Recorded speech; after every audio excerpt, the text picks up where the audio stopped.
Welcome, everyone. We're going to do the second part of Thoughts on the Haggadah for 5782.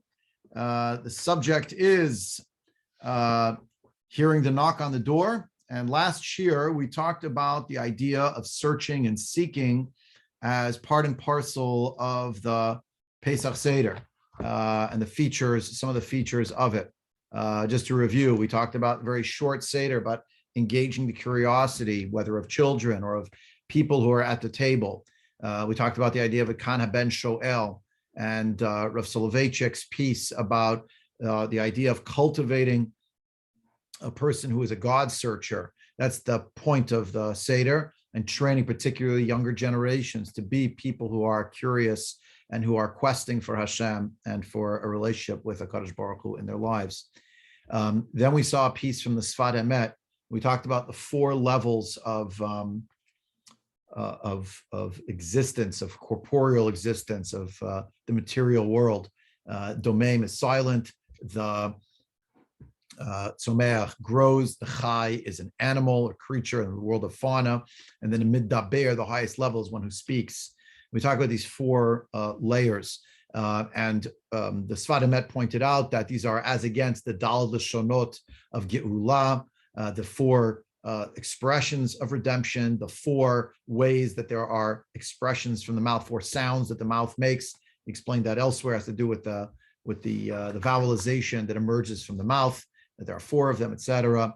And he also said that the idea here of coming out of Galut was to move from the domain to the Middaber, and therefore the word Dibur comes up in the Zohar HaKadosh teaching that speech, Dibur itself, was somehow in exile. And I talked about that piece from Rav Soloveitchik that I referenced of redemption prayer in Talmud Torah, about the idea of Big Samach Geula Tefillah, that the slave cannot truly suffer. They can merely exist in terms of unfortunately experiencing pain, but they don't truly understand a sense of past and future, because every single day keeps repeating there's no shlita, no control over how that's going to go.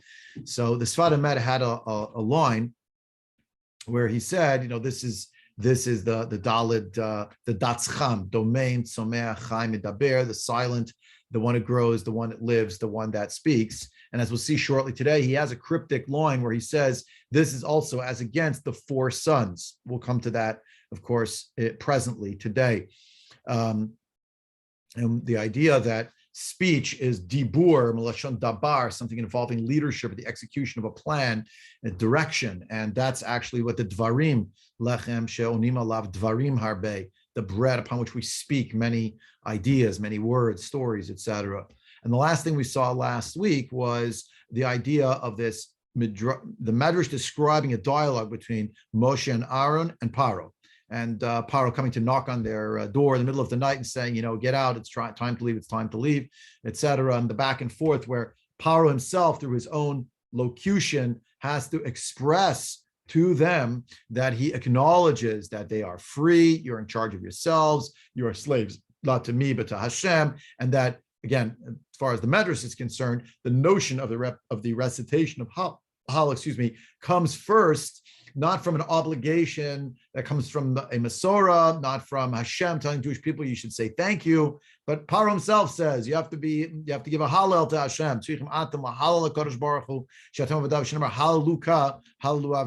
You should really give that praise to HaKadosh Baruch Hu. So if you look with me on the screen, we'll see the next piece here. No, this wasn't the right one. Let's try again. Let's try something else. That was the wrong one. Here we are. Sorry. Haggadah thoughts. That's what we're up to. Got a lot of things going back and forth here. The Mishnah, the opening Mishnah of the Masachet that discusses Pesach, starts with the word or. And or la'arba asar bodkin et hachametz la'or haner. Repeats twice. By the light of the 14th, we search for the chametz by the light of a candle. And the description here is, of course, of bedikat chametz, the search for chametz, which precedes the arrival of Pesach itself, but it's right at the beginning of what's called Chag Pesach, the 14th of Nisan. So it's going to be next Thursday night. Note that the Gemara begins talking about B'dikat Chametz by saying by the light of the 14th. In fact, the first page and a half, 2 pages or so of Masechet Psachim is trying to understand, what does the word light mean? Does it mean literally light, or is it really euphemistic language in some way, or is it an expression meaning at the beginning of, by the light of the 14th? So it starts with beauty of the 14th. Of course, in the world of Chassidut, particularly the Reb Tzadok Cohen from Lublin and others, they really see that start of the Masechet as sort of encapsulating a major theme of the Masechet, which is there's a lot of light hidden in the darkness. Meaning we have to tease it out, but we can find it. It's not unknowable. It's not impossible for us to parse. We need a candle. We need to have the contrast within the darkness to be able to light a candle.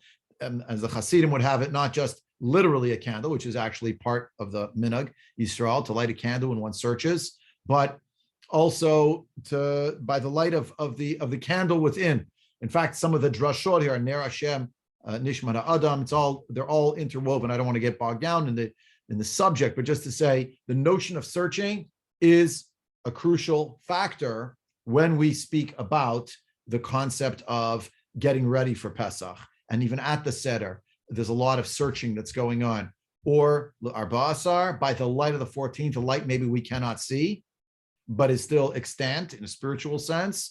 And by that, we Bodkin Rachametz L'Or HaNer, we're going to light our own candle, representative of the self, of the Ner Hashem Nishmat Adam. I'm speaking Chassidut over here, but it's anchored in words that are in the text of the Gemara right at the beginning of Masechet Psachim as well. And we're looking for the chametz. We're trying to rid ourselves of personal chametz and of the actual chametz in the house.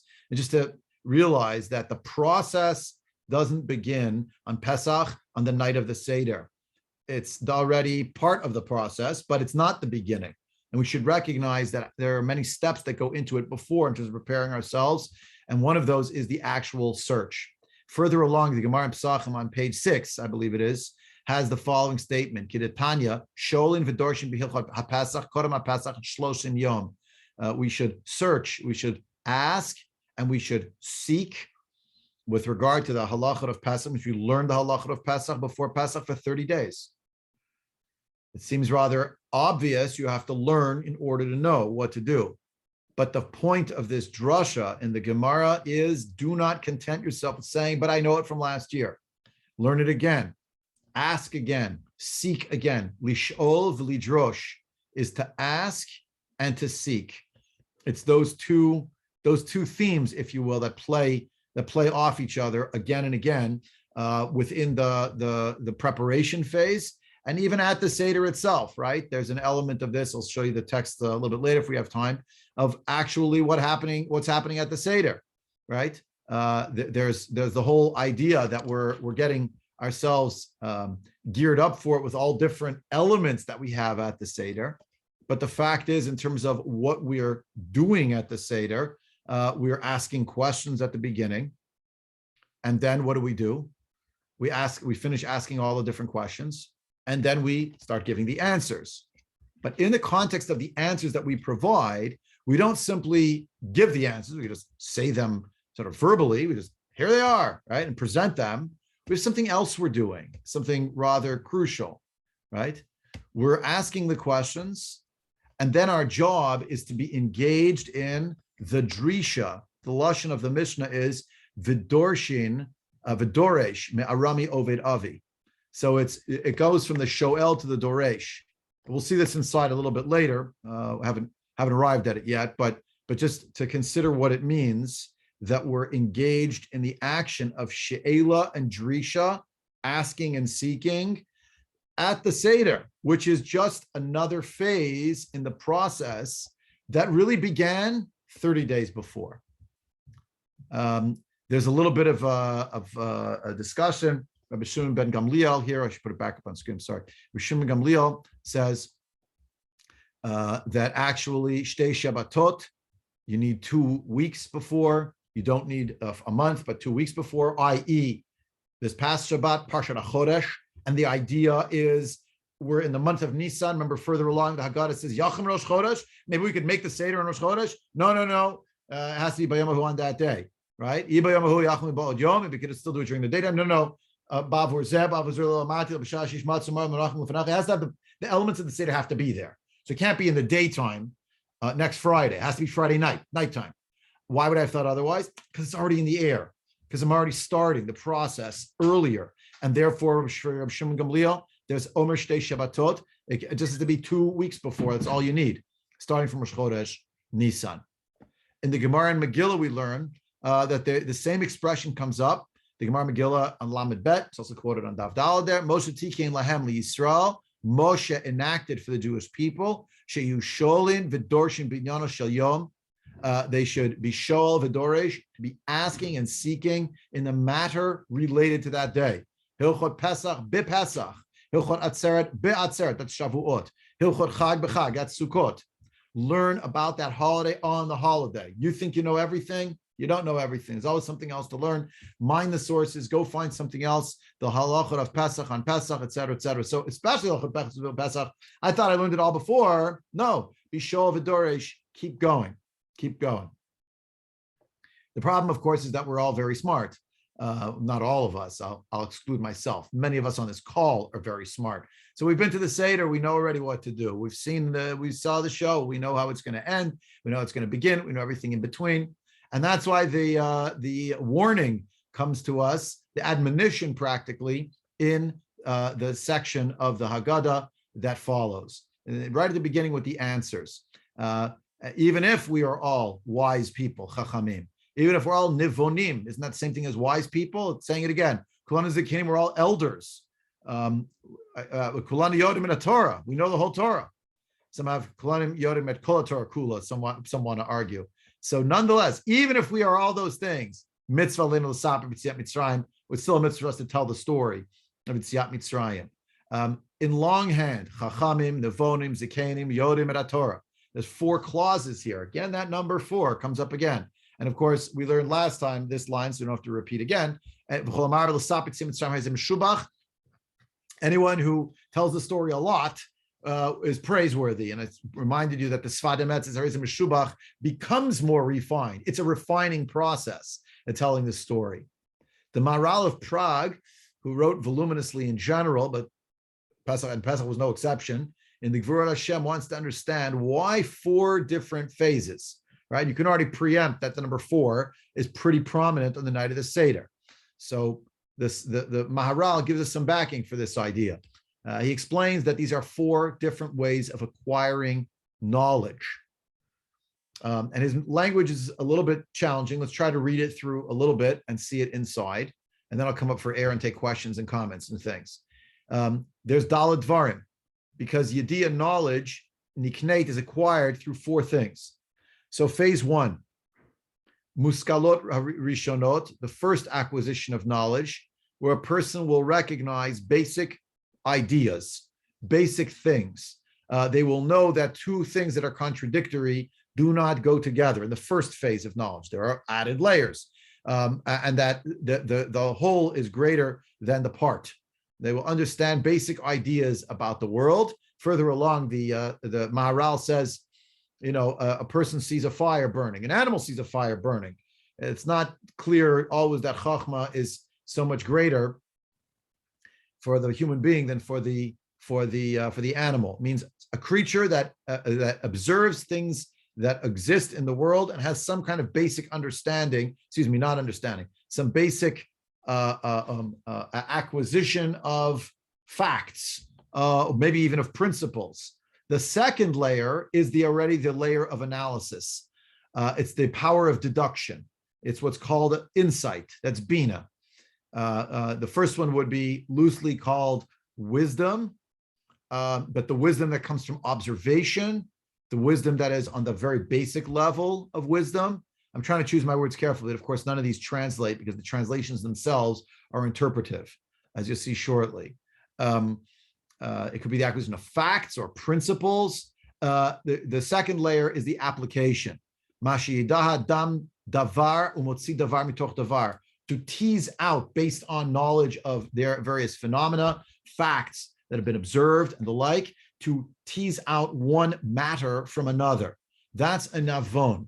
A navon is mevin davar mitoch davar. That's the second layer. Muskalot shniot. The second layer of the intellect. The third layer of the intellect. This is what comes through experience, through the world of experience. And some people will call this by the word name wisdom, because it means acquired wisdom. To be wise is not just to know things, but also to have lived through things. So it's adding the experiential layer. They tried various things. They did this, and this was the result. They ate this herb. It heated them up. It cooled them off. The person who has had experiences, they've acquired knowledge through experience, through testing it. And nisayon is an experience or a test, something that's happened. And that's the zakanim. That's what a zaken is. Shebishvil ziknutam, because of their old age, kanu advarim ve'amdu aleihem. We've seen elsewhere, they've experienced through their elder years, they've acquired knowledge, they've acquired experience, and they know what to do with it, hopefully. But the point here, Chazal make elsewhere, the word zaken is itself an acronym for the expression zekana chochma, this one acquired wisdom. How is it acquired? Through experience.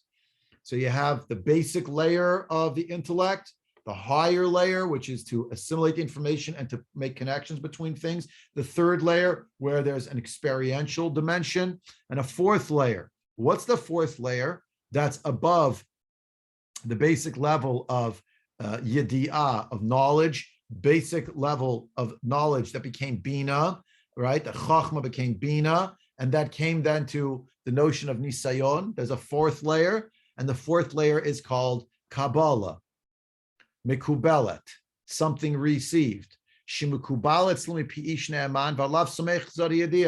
A received wisdom from someone else, someone trustworthy that you can rely upon. And that's what it means to acquire from the Torah's perspective. He was the beloved one, the faithful one, the trusted one of Hashem. So to acquire the Torah, that's the tzad of the one who is mikabel. Moshe was himself a mikabel. Moshe kibel Torah misinai u'misar Yeshua. Every future generation is about being mikabel Torah. So these are four layers. And he writes, even though, this is what I mentioned before, the basic level of yediyah, of knowledge, is found from sensory knowledge. The sensory knowledge is the lowest of them all. An animal sees it. The first layer of the mala of the Adam have these four. The muskalot rishonot, so it's a little bit more refined than what I said before. The first layer is already a human layer. It's to appreciate what the basic principles are behind the events that happen. Two contradictory things do not come together at the same time. The whole is greater than the sum of the parts. The idea of quantification. Animals don't have the observation of phenomena. I'm sorry, I stand corrected. I didn't understand him correctly the first time. Hope I'm understanding him right now. The idea of the muchashot, that which is sensory, seeing something that's burning or something, that's the lowest. An animal sees that. The madrega sheyesh b'hem ma'alat adam, these are the four, and they each have a higher layer. Therefore, we say davka, these four things, zecher arba dvarim chachamim nevonim zikenim yodei Torah keneged arba madrigot shnikar b'hem hayediyah. That's the four levels. Ve'od da, you should also know ki zecher arba dvarim keneged arba madrigot sheyesh el hayediyah. So you have these four. You should understand these four things that are mentioned as against the four levels of knowledge. Shall I give me a minute? When you find out these things, that's chachma, right? But the problem with chachma is still very much tethered to the physical world, to physical phenomena. And therefore, it's not in the abstract, removed from the world of matter. It's still moored in the world of matter. When you get to the second level, past it, so then you can apply what you learned on the first layer. They're cleaner, they're more refined than the original world of matter, because you're putting two ideas together, maybe two ideas that don't exist in the physical world as phenomenon, but you connect them in your mind, right? So they're not really in their perception, they don't necessarily rely upon the physical world. But the truth is it's still connected because they're still moored in putting the basic building blocks that came from the sensory world around. What's the next layer? He wants to argue when a person gets old, so their physical powers start to diminish. So he says, so now what's renewed? Their seichel is renewed. They can see things in a much more abstract way than they ever saw them previously. So interesting, he thinks that getting older, whatever physical challenges it brings about, actually also brings about the capacity to be less moored in this world in his physical sensory sense, which allows for the possibility of, it's not a guarantee, a higher level of perception in that which is abstract. And on all of this, there is a fourth one, and that's the knowledge of Torah. And the Torah in its source, initially, comes from Hashem, from the mouth of Hashem, right, through his prophet. And it is more distinguished, more differentiated from everything else that is in the world. After all, heralded directly from the Borei Olam and through his emissaries, right? So we want to get the message right, both in the Torah Shebichtav and especially in the Torah Sheba'al Peh. No, Torah Shebichtav is an object. Torah Sheba'al Peh is all an oral tradition. It's only a historical exigency that most of the volumes you see behind me on my bookshelf were written. They were not meant to be written down. They were supposed to be just a conversation, massive Zoom meetings that don't end, all right, to be recorded. But eventually that recording was set down in writing.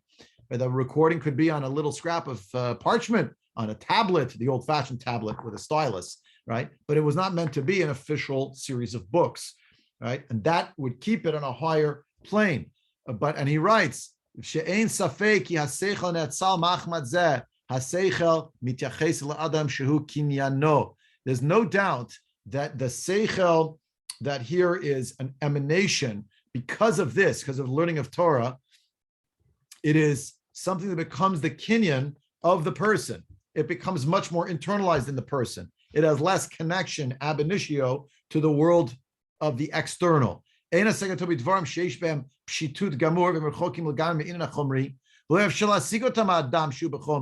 truth is, it's beyond the ken of a human being to have understood these things. But the Torah allows us to do that, to know things that are beyond the realm of the physical and well beyond it, because it comes from Hashem. Imrot Hashem, Imrot Torot. The statements of Hashem says the book of Tehillim are pure. There are many, many more times, right? 70 times more rarefied, more refined than anything that could be in the world of the physical. The Im Tomar, if you'll say, so if a person is already a chacham and a navon and a zaken, and they already know the Torah, so they know all the basic, not the basic, they know the end point, they know the rationale, they know the reasons of the reasons of the reasons, they know the backstory, they know all the ins and outs. Lama l'sabed have to tell a story for. So any davar kashya, that's not a question, says the Maharal. Why? Because they have to, of necessity, tell the story. Why? It's a mitzvah. So you'll recall the day that you left. We still have to tell the story. We'll still have to do it. We'll have to keep going, even though we have the fourth, the highest level, which is truly the level of that which we're able to learn, ish mi pi ish, aid mi pi aid, Rabbi to Talmud, generation to generation, that originally emanates from a Kadosh Baruch Hu himself. Let me pause here for some questions and comments, and we'll go to the next step. Shelley, you waited so patiently. Please go ahead. Sorry to keep you waiting. Okay. I'm having, earlier this week, I listened to Rabbi Foreman, who went into this candle business and badikat chametz and stuff like that. Oh, yeah? He makes a parallel, which was absolutely fascinating. One of the most interesting things I've ever heard about Yosef, Binyamin, when they and then the Badikat Chometz, how the story of the brothers coming back down to Egypt is a mirror story of the selling of Yosef. Okay. And if this is how they get into Egypt, shouldn't there be a parallel way of getting out? Okay, so it seems to me that when you're saying that in stage one, the whole is greater than the parts, No, the parts will tell you things that you would never, that'll just blow your mind. And then maybe I didn't read it right. The point of it is that you know that if you have 5 items, you have 5 items. You don't have 2 items. 5 items is more than 2 items. That's what it just means. Okay, so it's much more basic. So yeah, much more basic. I'm sorry. I probably dressed it up too much. I'm sorry. So basically, the only thing that we're all dealing with is level number 4. Because level number 4 is the only thing that really has to do with Torah. Right. But it's not that we only have to deal with. The point is, you could be a chacham, a navon, and a zaken.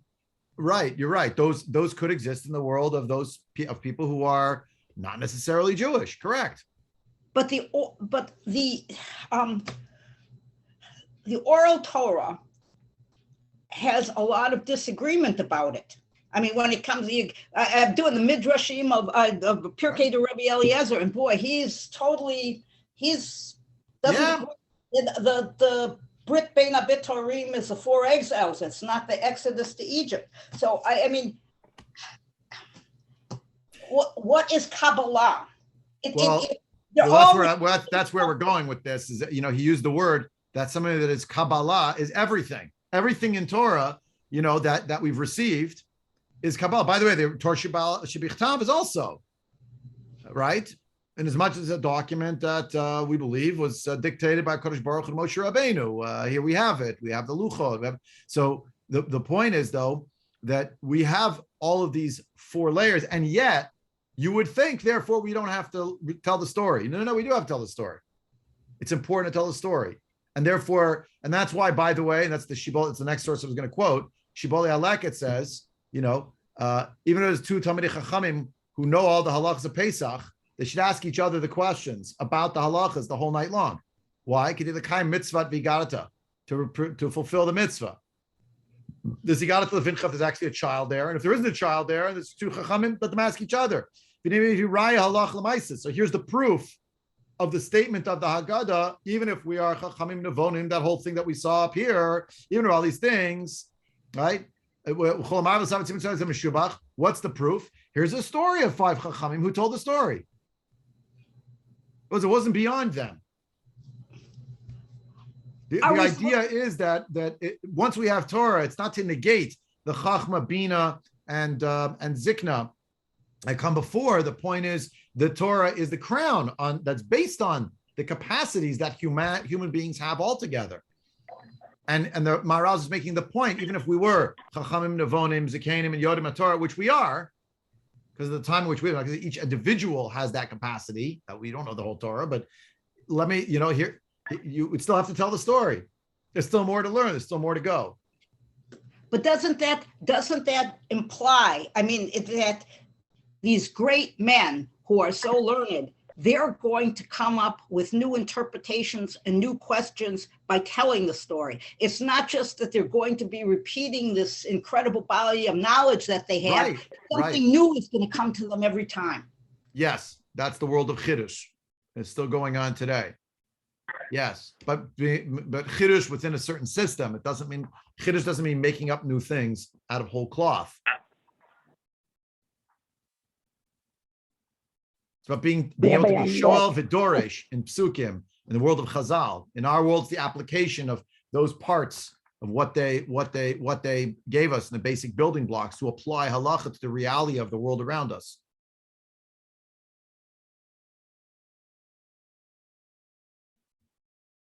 Rabbi? Yeah, Helen? Okay. My first question is Leil Shimurim. Okay. So when we're talking about Vedikas Chometz and the Chippah zone, when does which is the Leil Shimurim? The night of the Bedika or the night? No, the night of the Seder. Yitzhak? Seder. Yetziat Mitzrayim. Okay. So then the day before we can only eat up till a certain time.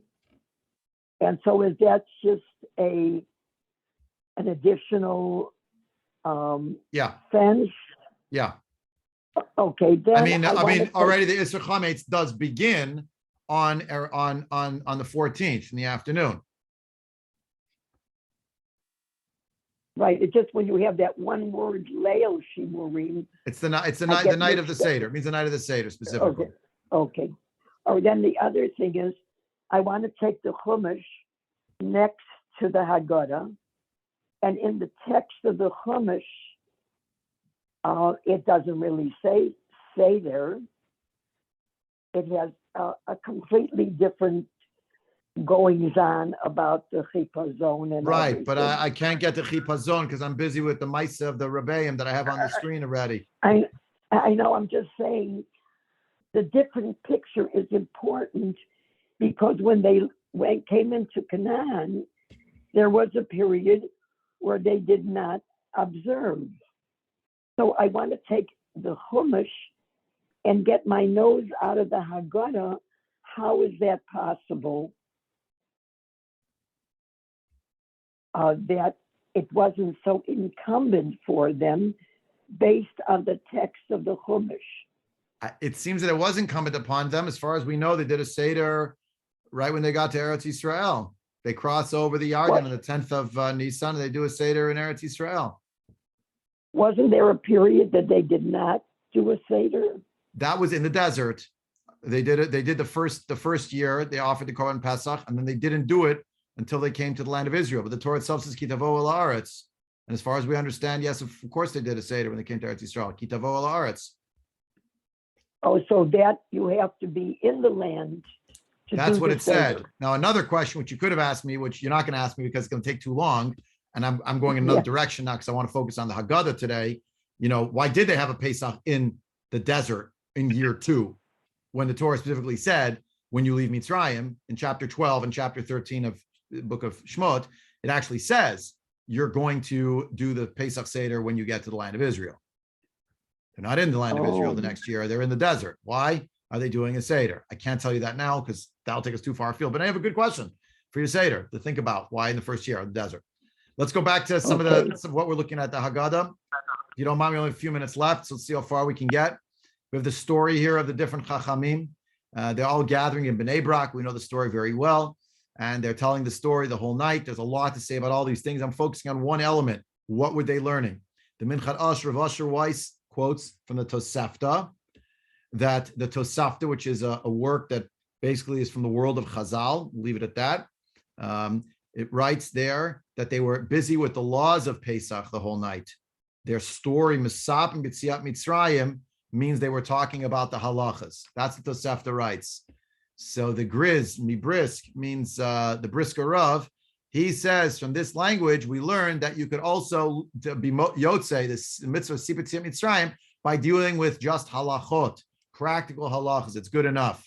But, says the Rav Asher Weiss, Shalita lives in Ramot, in Yerushalayim, Yer HaKodesh, in the Ramot area. He says, I already explained elsewhere that I explained very, very much that if you spent the whole night learning no more than the halachas of Pesach, and that's all you did, you have not fulfilled the mitzvah of telling the story of Yetziat Mitzrayim, because you need to tell the story about the miracles and the wonders that Hashem did for us in Yetziat Mitzrayim. He says, I proved this elsewhere. I went on and on about it based on the Rambam. This is absolutely the case. It's not like the Brisker Rav says that you could just learn the halachas. There's a source from the world of the Amoraim, written by the Amoraim, probably of material from the Tanaitic world that's called the Tosefta, that says they learned the halachas. That's what these Chachamim were doing. So he says, well, in the general rubric of Kol Amar B'Lesaper is Meshubach means you could also include Hilchot Pesach. It can't just be that they were learning Hilchot Pesach. But according to this, says that Rav Asher Weiss, wait a minute, why were they learning halachas? Wouldn't it have been better to spend the whole night telling the Sipur, which is the mainstay of the mitzvah? In other words, Rav Asher Weiss says, look, I'll grant you could also learn halacha, but you can't only learn halacha on the night of the Seder. You have to also learn halacha in addition to mostly be learning about the mitzvah, the nisim and niflaot that happened. So explains Rav Asher Weiss as follows. He says, I'll tell you using the world of drash, which means it's a beautiful idea. It's Haggadik in nature. He says, look who's sitting at the Seder. You have two titans of Jewish law, Rabbi Akiva and Rabbi Elazar ben Azariah are sitting there. two giants, but they had a big argument that's unresolved, the end of Masechet Pesachim, about the mitzvah of eating the Korban Pesach. Can you eat the Korban Pesach until Chatzot, the halfway point of the night, midnight? That's Rabbi Elazar ben Azariah's view. Or can you eat the Korban Pesach until daybreak, which is Rabbi Akiva's view? So it seems that when they got close to midnight, Rabbi Elazar ben Azariah stood up and he said, "We're done. I don't have to eat the Korban Pesach after the half point of that, which means I don't have to tell a story after midnight. I'm going to go to the Beit Midrash because I don't have a mitzvah to tell the story anymore. I'm out of here." Right? There's no mitzvah Sibit Mitzrayim. If I don't have a Korban Pesach anymore, I don't have a Sibit Mitzrayim anymore. So why should I sit telling stories, Maisalach, about what happened? That's Bittul Torah. There's no mitzvah Sipur. I had the mitzvah till midnight, but it's over. Rabbi Akiva said, no, we're going to sit here and we're going to keep learning about the story of Yetziat Mitzrayim until the morning light. We have to tell the story.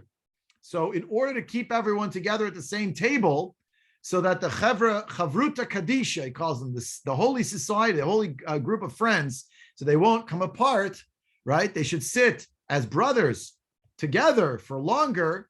They made a pshara. What was the compromise? Rav Asher Weiss says, very beautiful. The compromise was, Rabbi Akiva said to him, okay, I don't want you to leave. I love that we're all here together. Don't leave early. You know what? From Chatzot, from midnight until Rosh Shachar, now we'll learn halacha. Whereas there's Talmud Torah, and there's also Sibut Mitzrayim going on. We did the core of Sibut Mitzrayim till midnight. After midnight, halacha. So he says, even though it seems clear to me, says Rav Asher Weiss, that the story of the Hagada, they were Mesap and Mitzrayim Kol Delilah, the words of the Haggadah seem rather clear. They were telling the story about the Nissim and Iflaut. And even though there's a Tosefta that tells another story, they're two different things. The Maisa of the Haggadah was in Bnei Brak, and that's Rabbi Eliezer and Rabbi Akiva and friends were sitting. And the truth is the Maisa of the Tosefta, that story where the Tosefta said they learned halachas the whole night, was really about Rabban Gamliel and the Zakanim in Lud. Nonetheless, it seems Rabban Gamliel and the Zakanim means Rabbi Yeshua and Rabbi Akiva and Rabbi Elazar ben Azariah, as we see in so many places that they sat together, i.e. in a different year, not in Bnei Brak, but in another year, they were in Lud, and they were with Rabban Gamliel. It was his town, so it was his place to be. So he was in charge, so probably Rabbi Akiva and Elazar ben Azariah were there, and that's why he mentions Hilchot HaPesach. It's a beautiful, it's drush, right? The Menchara sure admits that it's drush, but he just says, like, what's the mainstay of telling the story? I disagree with the idea that it's just to do halacha.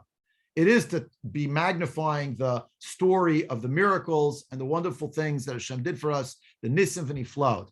Can you also do halacha? You can also do halacha. So he reconciles these two by saying maybe they split the night, first half Agadata, second half halacha. It's just a beautiful, nice idea. After we have this part, there's another section that I skipped. We'll come back to in a few minutes. And then we recite Baruch HaMakom Baruch Hu Baruch Shanat Torah L'Moisel Baruch Hu. So why are we doing this? Then we go into the four sons. Says the Ritva in his Haggadah, we're going to be Doresh 4 psukim. We're going to explain 4 psukim that have to do with the four sons. 4 psukim we're about to explain. We're going to quote from the Torah from Parshat Va'etchanan and Parshat Bo in several places. And therefore, we thank God, we bless God for giving us a Torah. This is the bracha on the Torah we're about to learn. We're about to be Dorish the Psukim. After he took us out of Egypt and he brought us to Har Sinai, as we know, through Moshe Rabbeinu describing, so Moshe Rabbeinu writes in the Torah, Hashem tells him to write, the Torah says that when Moshe stood at the sneh, at the burning bush, he was told, you're going to come to this mountain and serve God, right? Hashem is called Makom, because God is Mekom Sha'olam Ve'ena Olam Mekobo. God is the place of the world, and the world is not God's place, right? He's beyond time and space, right? And why was it mentioned here? Why? Some say, why? So why here is it Baruch HaMakom Baruch Hu Baruch Shanat Torah L'Yisrael? Because before Hashem gave the Torah, Hashem was not known in the world. His wisdom was not known in the world. Everything about Hashem and everything about God's Torah was hidden, was unseen. There was no way to know it. When God gave the Torah, now God's light, so to speak, spread out in the world. There was a whole people, not just a person or a family or tribes or clans. Now it was an entire nation. Yeah. And he says, Valderech HaEmet, in the manner of Kabbalah, says the Ritva, This is like the words that the Torah uses elsewhere, which he named makom iti. Makom means to get something on a very, very high level of knowledge of God, right? Of perceiving Hashem on a very high level. As Moshe Rabbeinu, when he was called into the cleft of the rock at Har Sinai, after the Chet Egel, and God's going to reveal himself, right? Vayavor Shema Panav Vayikra, very high level of revelation. Shem tells him, Aspaklaria Meir Makom Tmunat Hashem, V'napnei Meirim Amar Baruch Hu, V'amevin Yidom, the one who understands this should be silent about it. I don't want to say more, but just should realize when you use the word Makom, some say it has to do with the fact that God was transcendent, but also unknown and mysterious in the background, if you will, until the Torah was given. Baruch Hamakom Baruch Hu, Baruch Shanat Torah L'Yisrael Baruch Hu. But you should also be aware that Al Derech HaEmet, he allows for it. In the world of Kabbalah, in the secrets of Torah, you should know that it refers to a very high level of revelation. Baruch Hamakom Baruch Hu, Baruch Shanat Torah L'Yisrael Baruch Hu. Yeah, and there's something here about the mystical dimension of what we're learning. Shelley had a question or a comment before I go further, please. When we do the Parsha class on Monday, all the time, everybody says, including you, that the Avot followed the Torah, that they followed everything or almost everything that's given. I didn't say, the Gemara says. The Gemara says, okay, fine. Then how do you reconcile that with this? Because then God's Torah was in the world before. Yes, but it was not commanded. They knew it. They know it according to that tradition. And Daf Chav Chet, I told you already, that, by the way, is a disputed tradition, as the Ramban and others point out in various places. Like literally, they kept the entire Torah. It says there they had Eruv Tavshilin, which is an enactment of the sages many years later. The point is, they're prophets. The Gemara says, page 28b in Yuma, they knew the whole Torah. Even Avram Avinu kept everything in the Torah, but it wasn't revealed to the world. It was in the background. It was one guy, like he does these things on these days and this time. I don't know. Why are you doing it? It's the Torah. What's the Torah? I can't tell you. It's not known. It's a secret. It was makom. It was kedavar ganuz b'makom nistar v'enonira. It's like it's hidden in a place somewhere far away. Baruch hamakom. It's in the background. Okay, well, how on earth did Lot know to give matzah to the? Great question. The answer is he learned it from Avraham, but it's not known in the world. It's not like people know. There's a people called the Jewish people liberated from Egypt or have a national story. These things are not known. They're not as well known yet. The point is Baruch HaMakom is how the world was before there was a Torah given into the world, and then came the revelation of the Torah, and now we can bless God for that as well. We're thanking God that there is a Torah, and we're also thanking God there was a Torah before the Torah. It just wasn't known. He's trying to explain, the Ritva is trying to explain, and he's, by the way, it's not even clear that's his view. It's just Yesh Omrim, right? Yesh Omrim, some say. He's quoting some say. I don't know who the some say is. I don't, my annotated edition of the Ritva is Hagada. I don't have in front of me now. I didn't check. Some say that it just means before God gave the Torah, God wasn't known, his wisdom wasn't known, except to a select few. But when it's just a select few like that, it's not known to the whole world. That's hidden. Malcolm, there's something mysterious there. Now, on the facing page of the Ritva is the Netziv of Volozhin. The Netziv saw it a little bit differently. We don't have time to read the whole thing inside, but just beautiful. Why are there four? I'll just read 2 lines, and we'll skip. Arba pa'amim baruch neged arba banim. The 4 baruchs over here. Baruch, baruch, baruch. Baruch is against the 4 sons. Shechash HaKadosh Baruch Hu lizchutam lezakotam u'lohayre neihem b'layla hahu al pi mitzvah chakira u'she'ela u'tshuva l'chol echa lefi asagato. Hashem wanted to give an opportunity for each of the different kinds of children of the Jewish people to give them merit to illuminate their eyes on this night using the mitzvah of a mitzvah having to do with investigation and asking and finding answers. Right. So Baruch Hamakom. The Netziv, not the Ritva. The Netziv says Baruch HaMakom, that's the Chacham. Why? Because it's on a very high level. The Chacham already he calls him like a chariot of the divine presence. Look at the detailed question he asks. He might not have the actual information, but he knows there are different categories. Eidot, Chukim, Mishpatim. He knows there's a history. He wants to know. There's a thirst for knowledge. That's Baruch HaMakom. Because when we look at that child, we see right away godliness. Not so the second child. Baruch Hu. Blessed is he. God is referred to as he. distant. God is hidden from him. Now, by the way, Shelley, a good example. Some say makom is because God is so hidden. The Netziv says on this child, when you look at this child, oh, I see this child is very special. They get it so quickly. But there's another child. Baruch Hu, blessed is God. Look at that child and say, blessed is he, blessed is Hashem, but blessed is he. It's referred to God in the third person, not even by name. Neged harasha, shekadosh baruch hu nistam mimenu, umikol makom chaslo, umatzil b'schut hatzadik. It should have something good. So he puts Baruch HaMakom, the Rasha sits next to the tzaddik, so to speak. Something should rub off. But we recognize Baruch Shnatan Torah, that's the Tam. The Tam has no da'at, lahasik ava kirat Hashem. They have Torah, by learning Torah, humak mishamar v'haya olam. They don't have it within them innately, but it can grow, it can get there. And the Torah is that guidebook. I think in the Netziv's iteration, many Jews are in the category of the Tam. The Torah is the guidebook to bring us to that higher level, right? There's more here. We don't have time to see it inside now. It's running short on time. But Baruch Hu again, B'lashon Nistar, is a child doesn't even know how to ask. They didn't even come to the place where they can figure out anything. They need help to have their mouth opened. All right, Baruch Hu is also B'lashon Nistar. Kadosh Baruch Hu is far from this person's thoughts even. They don't even know about a Torah, and away from their seichel. So we have these 4 brachas that are given to us, right? On the Leil Shimurim, which is the night of the Seder, Helen, right there, right? So it's given to us through the Dibur B'Leil Shimurim Zeh Shenitan Lishmor al Yedei Halichot Ha'adam Kol Hashana Ish Lefi Pa'alo v'Ish Lefi Mahalo Kasher Yivvar. So it's going to go through each of them, how to guide them, like what the guidebook is for each of them. And again, according to each one, is a tailor-made response. What's amazing, and we don't have time to see the whole thing inside, but you may have already gleaned this. The Rashbatz writes, Shimon ben Semach Duran writes that also this idea about, can I get the Daled Banim? He also has this idea. He was much earlier than the Netziv. He didn't line them up, but he says, can I get Daled Banim? Right? These 4 sons. So we have the answer for each of them. What are we going to have to do? We're going to have to be Doresh the Psukim. There's that word Doresh again.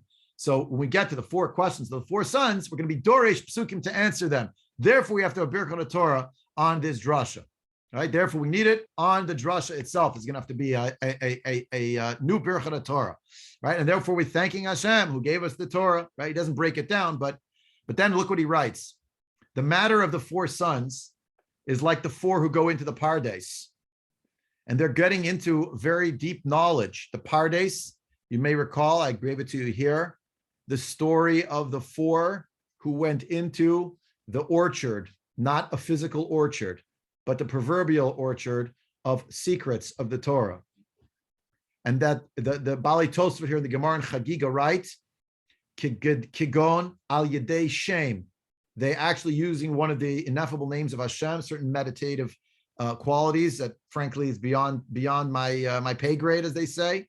All right, I'm a tam, I'm not a chacham, but these chachamim, they are on such a high level. V'lo alu l'mala mamash. They did not actually go on high, literally. Ela hayanir lahem kemoshe alu. But they had a vision that as if they had gone up on high. V'chein pirish be'aruch. The Aruch writes this as well. Who are these 4? Ton Rabban Arba Nichnasu B'Pardes ve'Eluhain Ben Azai uben Zoma Acher v'Rabbi Akiva. Right, these are the 4. Amar lahem Rabbi Akiva. Kshatem megim etzel avnei shayish tahor. When you see the pure marble stones, don't know what that means. Al tomru mayim mayim. Don't say water, water. Mishum shenamar, as it says, etc., etc. It's going to be a big problem. What happened? 4 of them went in, and you know what happened. Ben Azai hitzitzu mate. Allah v'katuv omer yakar ben Eshem avtel chasidav. Ben Zoma hitzitz v'nifga. Ben Zoma went in, and he was became unhinged. We get with the pasuk there as well. What did Acher do? He got his name already changed here in this Gemara. Elisha ben Avuya. Kitzitz ben Atiot. He uprooted that which was implanted. Rabbi Kiva yotze b'shalom. And Rabbi Kiva came out in peace. Says the Rashbatz, the Chacham, that's Rabbi Akiva. The Rasha, sadly, what's the Rasha? Elisha ben Avuya, right? So who was it who started and is the Tom? Tom, by the way, happens to be the word make backwards. I don't know if but they looked and they died as a result of it. It's Ben Azai. And who is the one who became confused? And because of this, they had sfeikot in the bilbulo. They had various confusions in their bilbulo dato, right? That's hitzitz v'nivga. That's Ben Zoma. They went into the pardes, weren't ready, and their knowledge, they went too far. They reached too high, and some, unfortunately, 3 out of the 4 of them crashed. Who's the chacham? Rabbi Akiva made it through. Who's the rasha? Elisha ben Avuya, Acher. Who's the one who died? Ben Azai. And who's the one she'enu de'eli shol? He wasn't able to any longer even properly ask. He became unhinged. Ben Zoma. Keneged daled banim dibra Torah. Now, you probably already figured this out, but just to end today, and shall I see your hand? But give me a minute because I just want to finish the last sentence over here. Who makes it in? Whose drasha do we find? That's the most enduring drasha that we have. That remains for all time. Ben Zoma. Now the Gemara in Horiot, and also there's one in, I think it's Sanhedrin in Kiddushin. It says that Ben Zoma actually never got smicha. He was a great chacham, a great chacham in his life. And he was a chacham hein bahalacha, hein ba'agadata, but especially in the world of being doresh psukim, being doresh the ketuvim. The Gemara in Sota says that when Ben Zoma died, probably should put in the sources, the end of Sota, when Ben Zoma died, the end of the Darshanim. He was one of the greatest people to be doresh. Unfortunately, he got in trouble. But who is immortalized? He was never, listen to what I'm saying now, very careful, everybody on the call. He was never a Rebbe. He was always a Talmud on a certain level, but a Talmid Chacham of the highest rank, so high that even though Ben Zoma was never Zoche, unfortunately, Ben Zoma, Ben Azai, neither of them, as far as we know, ever got married. They never had descendants, even though he never became a Rebbe himself to have his own Talmidim. Rabbi Elazar ben Azariah, the great of the generation, said, I'm like 70 years of age, and I was not Zocha that we should be able to say the Shema as a mitzvah at night, inclusive of Yetziat Mitzrayim, the fact of the third paragraph of the Shema, and these are the words of the pasuk at the end of that section, the 15th parak of Sefer Bamidbar, where we're mekayim the mitzvah doraita of Zechira Yitzim Mitzrayim every night. But we didn't know that that was the case. Ad Shedrasha Ben Zoma the Talmud, who was never zocher to be a Rebbe, he gave the drasha. And what did he learn? He learned on this pasuk, L'man tiskidam tzedchem eretz Mitzrayim kol yemei chayacha hayamim kol yemei chayacha haleilot. Yemei chayacha, the days of your life, or the days kol yemei chayacha, to include the nights as well. That's his drasha. The chachamim, there are more of them. They had a different drasha, disagreed with him. In one of the rare instances, the impact of the Talmud in the presence of the Rebbe was such that the Rebbe lionized the words of his Talmud, who Nebuch Lo Aleinu in the end had a tragic fate, but who is immortalized at our Seder as a Talmud who makes an inestimable contribution, not only the night of the Seder, because he's in the Hagada, but every single night of the mitzvah of Zechir Yitzim Mitzrayim, not just at the time of the days, b'yamim, but also in the nights as well. And if we look at the Seder as a structure, we find out the kind of ben shoel, and then we try to give some answers. And what do we flee dato shel ben aviv malando according to the dot? Don't go beyond the dot. Don't be too fancy at the Seder. Do what the children are up to. If not children, the adults, do what they're up to. Stop trying to impress them with large Torahs. That's for a shir. The Seder's for them, up to what they're up to. A lufi dato, according to their knowledge, that's what you do. You should start begnut the Messiah b'shvach. But what should be a crucial element? To be doresh. And of course, those are the psukim we won't get to this year on the shiurim from Arami Ovid Avi until you finish the entire parsha. That's all we have time for today. Shelley, did you still have a closing comment? Me too, Rabbi. You, Helen, also. Okay, it's got to be real quick because I gotta do chametz authorization. They're waiting for me at the shul in about a minute. Okay, So as far as it would seem to me that Rabbi Akiva did something wrong by even trying to go there. If he got out, but most people don't get out, the idea of going there leads to other people thinking that somehow they can get out.